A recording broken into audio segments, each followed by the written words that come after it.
Konnichiwa, my name is Katie and it has been a while. I've been super busy with school and I'm really behind on reviews, but now I'm back. So spring is here and that means all the winter drama and anime are ending. While I love the appearance of new shows, sometimes it's hard to say bye to the old ones, and there were some fabulous shows this winter. Today's interview is going to be on a drama and it's going to be a Mischievous Kiss, Love in Tokyo. I'm going to be reviewing both seasons or just the show as a whole, even though season 2 just finished. This is going to be spoiler free and hopefully not too rambly.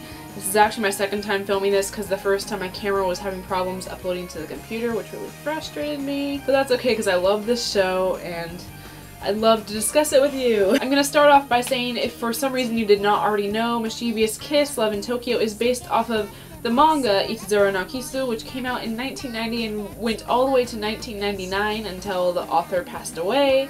It's fabulous. I'm currently reading the manga online. I'm enjoying it so far, you know. It's one of those stories that you can't help but love. Itazura no Kisu was also my first anime ever, besides like Ghibli movies and stuff. It was my first anime series. The anime came out in 2007 and was wonderful. So far it's very accurate to the manga. I haven't gotten very far in the manga yet, so I can't really say for sure if it totally follows it. But it's a very good series that I absolutely adore. I'm a huge fan. I've also already watched the 2010 adaptation that was done in Korea, Playful Kiss. It stars the one dude from Boys Over Flowers that played Ji-Hoo, the one that's in like a bunch of scandals right now. What's his face? Can't remember. I don't really care. I'm also halfway through the 1996 adaptation that was done in Japan. It's good so far. I feel like it's a little rushed because it's only 9 episodes, but I'm enjoying it. And I'm also halfway through the first season of the Taiwanese version that came out in 2005, and it started with a kiss.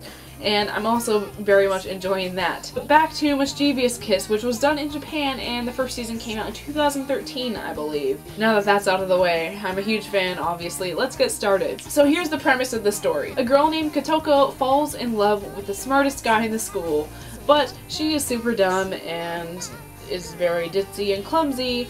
So she decides to write him a love letter and he flat out rejects it. He won't even read it. So she's all disappointed and discouraged. That night, in the anime it was an earthquake. In Mischievous Kiss it was a shooting star. In Mischievous Kiss, a shooting star hits her house and it collapses. By the rules of fate, she has to move in with the family of the guy she confessed to, which makes things very awkward. That's okay, because it makes for a good story. So that's the premise of the story. I'm not going to give anything else away because I want this to be spoiler free. But I will talk about some specifics that won't necessarily spoil anything. First of all, the characters. I know a lot of people do not like the two main characters because Kotoko is very dumb and ditzy and can be very annoying. She basically devotes her whole life to this one guy. She does have her merits. She doesn't give up. It almost is over the top. She will pass out from exhaustion because she is going so hard at something, or she will not give up. And she has a wonderful personality in that way. She is determined and hardworking, and she knows what she wants. The smart guy she confesses to, Iri-kun or Naoki, he's almost sadistic. He's very cruel and hurtful, and it's almost to the point where it's mental abuse. I know a lot of people disapprove of them because Kotoko can be annoying and Naoki can be just a terrible guy, a jerk. I get it, those are their personalities. They're very distinctive personalities. But I think the whole point of the series is that we get to see their character development. That is probably the best part of the whole show.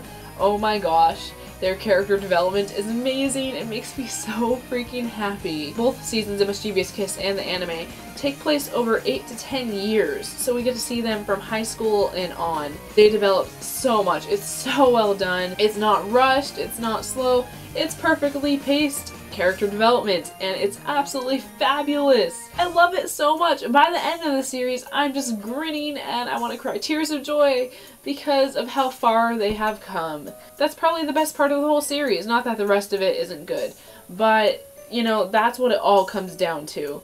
As for the plot, you know, Kotoko moves in with Naoki and they're living their lives. He's ignoring her, she's following him around. His mom's trying to get them to get together. She wants Kotoko to marry Naoki, and his mom is hilarious. I thought she was played very well in the drama. I thought Yuki, Naoki's younger brother, was fabulous. I love how we got to go more into his own story as well, which we did get to see a glimpse of in the anime, but in this there was like a whole episode devoted to him, which was fantastic. I really loved it. I loved those episodes. Kin-chan, one of Kotoka's love interests. He was very good in this as well. This Kin-chan is probably the one I've sympathized with the most. Thought he was the perfect balance of being hilarious and wanting to marry Kotoko. And, you know, he had some serious moments too, which was great. And we did get to see his story as well, though it wasn't as complete as it was in the anime. As for the soundtrack, I have to talk about this. I thought the soundtrack was very good at first. Like, when the first episode of the first season came on, I'm like, what the heck is this opening song? Because it was very cutesy Japanese J-pop. It totally grew on me. I really like it. I love playing it on the piano. It's a really good song to play like that. It's very fast. The whole soundtrack overall was very good. In the first season, it's a lot more funky with a lot of jumping bass lines, like Kotoko's love theme. There's like this fancy bass line, and then this boop boop boop. Boop, boop, boop, and then this I'm not trying to sing. I have a really sore throat. I thought the soundtrack in the first season was definitely a lot more playful. I loved the ending songs, the credit songs of both seasons. They were fabulous, even though they were done by different people. The second season was definitely more of a soft, maybe guitar-based soundtrack. It was very distinctive. I really loved it. But it was a lot more laid back. It almost sounded more mature. It went along with the story because in the first season, they're a lot less mature, obviously, because they're in high school, and the soundtrack fit that very well. In the second season, it's a lot more laid back and mature, just like they are, and I thought it fit very well. And costumes were great.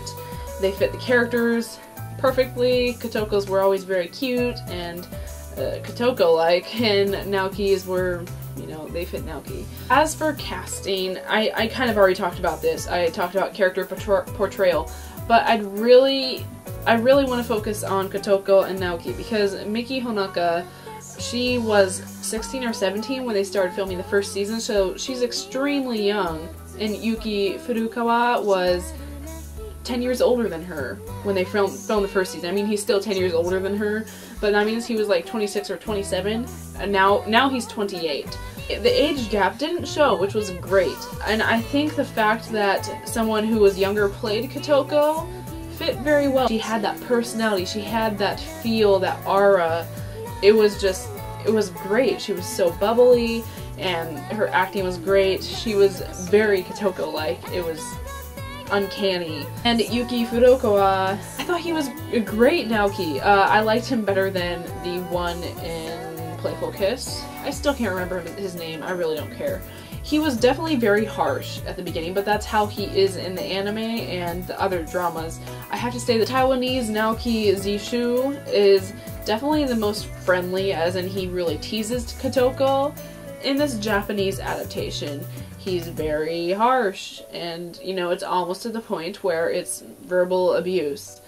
And that's one of the things that makes the development in the end stand out so much, because he goes from very harsh, rude, unhappy, to in the second season where he's much happier and he smiles a lot. I would freak out every time he smiled because it was like such a rare thing at first, and then I started getting used to it and it was weird. Since Naoki is such a smart character, he played him very well. He definitely had that kind of arrogant air about him. The nice thing is he's lived in both Canada and Japan, so he's kind of grown up in both places, so he can speak both languages. So there were some scenes where he had to speak English and it was flawless. He portrayed him very well, and I loved it. The ending of the second season, I'm not going to spoil anything, but I am going to say it was great. It really was good. It wasn't quite as complete as the animes. I did think they could have taken out some of those extra episodes in the second season that didn't take place in the manga, and maybe replace them with more episodes towards the end of the story, focusing on maybe ending it more like the anime ended. You know, I'm satisfied with what I got because it could have been a terrible ending, and this one was really good. It was such a happy and content ending. It was very final. So my overall thoughts on this show, the thing is, it's a ridiculous show.